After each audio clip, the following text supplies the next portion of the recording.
25 years, we aim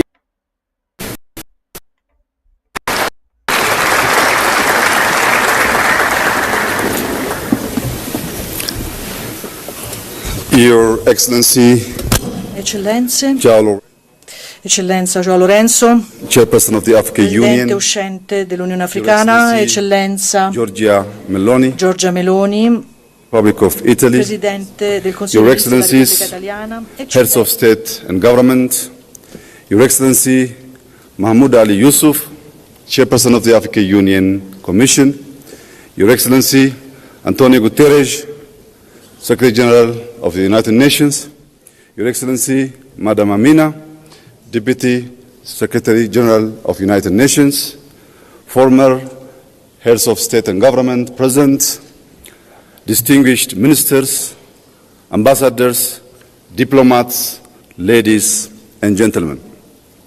I warmly welcome you to Ethiopia, a land where human origins are traced, where time is measured differently, where coffee was first shared with the world, a place where deep history, proven resilience, and bold ambition for Africa's future converge.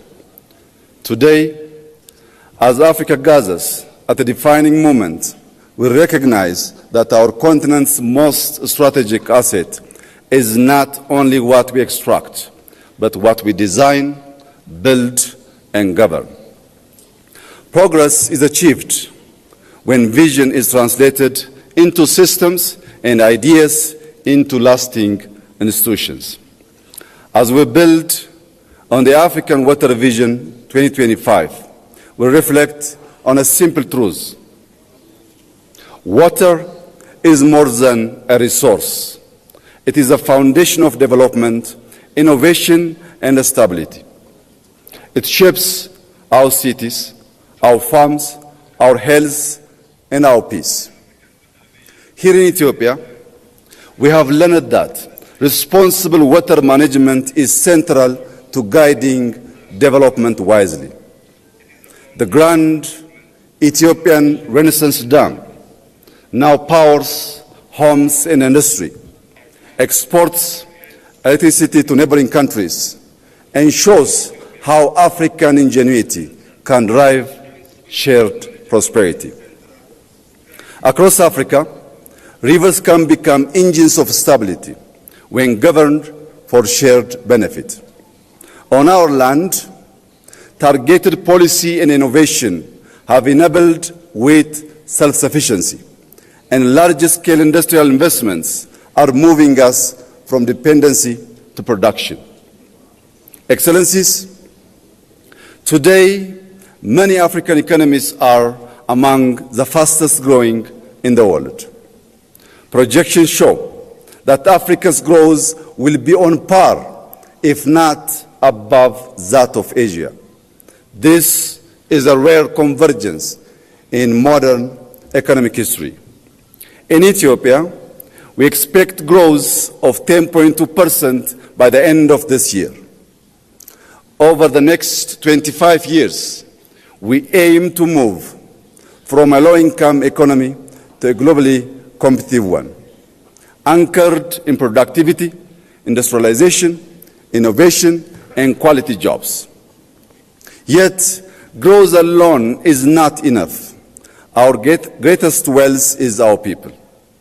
By 2035, Africa will add more young people to the global workforce than the rest of the world combined. This demographic reality must be harnessed with purpose. Numbers alone will not deliver prosperity.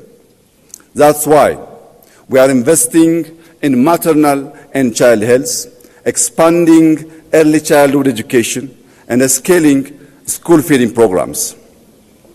Every child must arrive at school nourished, ready to learn, and prepare to contribute. We also strongly believe development must include all. Across Ethiopia, urban and rural areas are being transformed, designed to be green, human-centered, and resilient. Excellencies, In Addis Ababa, riverside renewal has transformed degraded waterways into clean, vibrant public spaces, reducing flood risk, restoring dignity, and strengthening community life. As Africa's urban landscape expands rapidly, we must be intentional. The African city of the future is walkable, green, youth-centered, and grounded in dignity and belonging.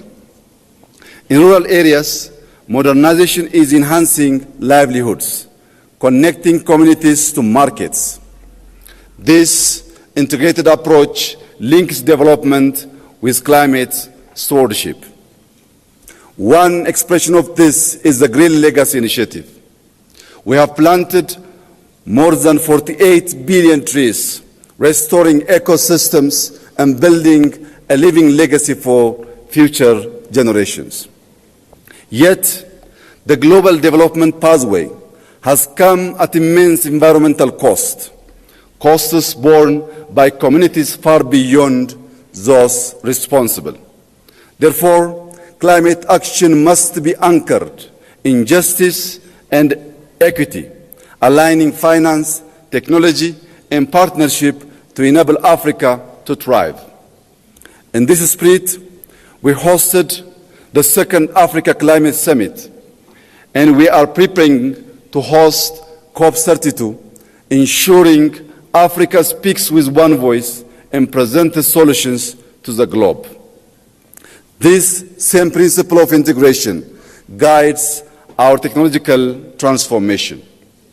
Under Digital Ethiopia 2030, we're building digital public infrastructure that places citizens at the center of service delivery. By linking FIDA, our national digital ID, with payment systems and the massive data exchange, we enable secure access to services, seamless transactions, and responsible data sharing, fostering trust and driving our economy forward. In 2020, Ethiopia established Africa's first artificial intelligence institute. Building on this foundation, we are preparing to launch an AI university anchored in the Ethiopian philosophy of Maddamer, synergy through purposeful collaboration. This institution will unite human values with machine intelligence, local context with global relevance, and scientific rigor with applied impact.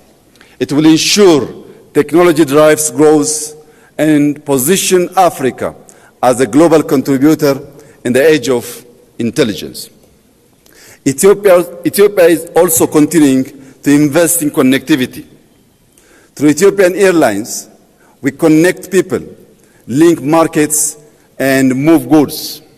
To sustain this momentum, we are building Africa's largest airport, a next-generation gateway that will anchor our continent in global value chain.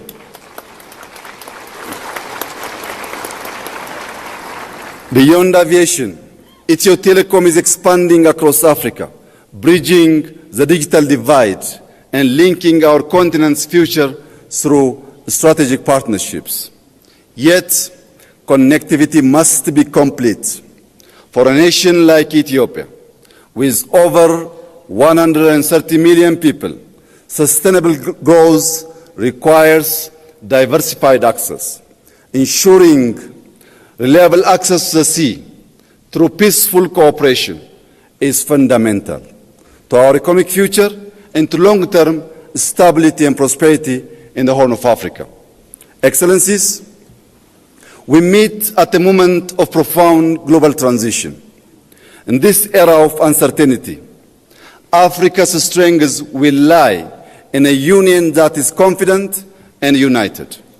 As we approach the African Union Silver Jubilee, the moment marks a transition from foundational unity to functional sovereignty. Sovereignty means owning our narrative.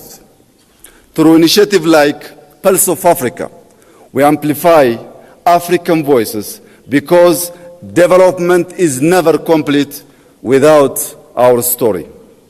Africa can contribute stability, scale, and solutions to a changing world. But we must do more than respond to crisis. We must shape agendas, turning vision into action and leading with purpose. Every river we manage, every city we design, and every digital platform we deploy must generate resilient opportunity and dignity. By 2063, Africa will be defined by what we secure, what we sustain, and what we share. Ladies and gentlemen, this is our moment and this is our responsibility. To conclude, I extend my appreciation to our outgoing chairperson, President João Lourenço, for his leadership and service to our union. I also warmly congratulate our new incoming chairperson and wish him success in guiding Africa forward. God bless Ethiopia. God bless Africa. I thank you. Benedica l'Africa, grazie.